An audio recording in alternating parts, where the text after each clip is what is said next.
பார்க்கும்போது 2022ல் வந்து 1243 கோடி பண்ணியிருக்காங்க. 2023ல் வந்து 1315 கோடி பண்ணியிருக்காங்க.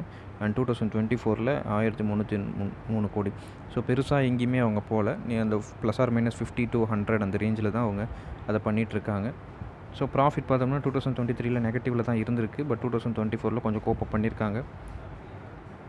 ஷேர் ஹோல்டிங் பேட்டர்ன் நம்ம பார்க்கும்போது டிசம்பர் 23ல் ரீட்டைல் இன்வெஸ்டர்ஸ்கிட்ட 51.31% இருந்திருக்கு. ப்ரொமோட்டர்ஸ்கிட்ட 15% செபி ரெகுலேஷன் படி அவங்க கண்டிப்பாக மெயின்டைன் பண்ணி ஆகணும். அண்ட் எஃப்ஐஎஸ்ட்டை பார்த்தோம்னா 20.27 இருந்திருக்கு. டிஐஎஸ்ட்டும் மியூச்சுவல் ஃபண்ட்ஸ்ட்டையும் வந்து பார்த்தோம்னா 8.50 அண்ட் 4.92 இருந்திருக்கு. ஸோ இந்த டிசம்பர் 23 அப்படியே டிசம்பர் 24ஓட கம்பேர் பண்ணி பார்த்தோம்னா நமக்கு என்ன டிஃப்ரென்ஸுன்றது டிராஸ்டிக்காக நமக்கு புரியும். எதனால் இந்த பிஜி இன்வைட் வந்து இவ்வளோ ஒரு பெரிய ஃபாலை சந்திச்சிருக்குன்றது நல்லாவே புரியும். ஸோ அப்போ அப்படியே பாருங்கள், டிசம்பர் 23 இப்போ டிசம்பர் 24 இப்போ பார்த்தீங்கன்னா ரீட்டைல் இன்வெஸ்டர்ஸ்கிட்ட வந்து ஃபஸ்ட்டு வந்து எஃப்ஐஐட்டை பார்த்துருவோம். எஃப்ஐஐட்டை வந்து இதில் வந்து 20.27 இருந்தது, இங்கே வந்து 18.97 தான் இருக்குது. ஒரு 2% வந்து குறைச்சிருக்காங்க. அண்ட் வந்து டிஐஎஸ்ட்டை வந்து பார்த்தோம்னா 8.50 இருந்துச்சு, இப்போ வந்து பார்த்தோம்னா 4.49 தான் இருக்குது. அது அப்படியே பாதியாக அவங்க ரெடியூஸ் பண்ணிட்டாங்க. அண்ட் மியூச்சுவல் ஃபண்ட்ஸ்ட்டு வந்து 4.92 இருந்தது, இங்கே 4.17 இருந்தது. நியர்லி அவங்களும் கொஞ்சம் ரெடியூஸ் பண்ணியிருக்காங்க. பட் ப்ரொமோட்டர்ஸ் அவங்க அப்பயும் 15%, இப்பயும் 15% மெயின்டைன் பண்ணுறாங்க. ஸோ இவங்க எஃப்ஐஎஸ், டிஐஎஸ் 2 பேருமே இந்த ஸ்டாக்கை வந்து மேசிவாக செல் பண்ணியிருக்காங்க.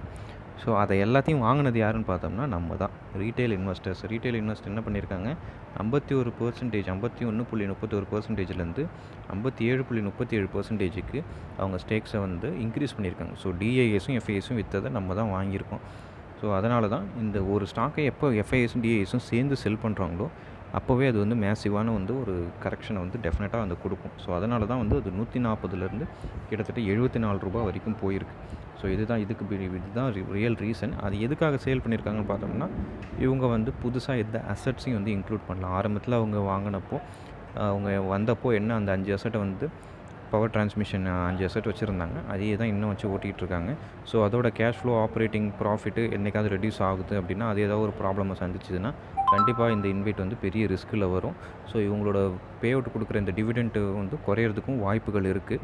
ஸோ அதனால் இதெல்லாம் காரணமாக கன்சிடர் பண்ணி தான் இவங்க வந்து எஃப்ஐஎஸ், டிஐஎஸ்லாம் விற்றுட்டாங்க.